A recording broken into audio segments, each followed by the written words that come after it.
Samantala mga kabrigada, House prosecutors naman nakatakda na bumisita sa Senado ngayong linggo. Brigada Ann Cortez, i-brigada mo! Brigada Live Report. Ibinahagi ni Senate Secretary Attorney Renato Bantog Jr.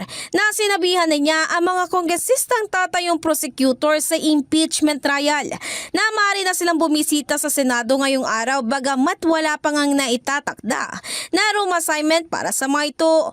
Bilang wala pang kwartong naitatalaga sa mga ito ay sinabi ni Bantog na naging bukas naman ang mga kongresista na ilipat ang araw ng kanilang pagbisita sa kanilang institusyon ngunit papalo pa rin ito ngayong linggo.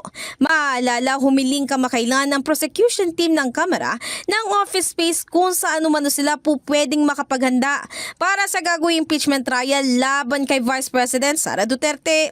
Samantala, ngayong araw naman nakatakda na i-update ni Bantog ang Kamara kung posibleng bukas na sila bumisita sa Senado para sa kanilang hiling na working area.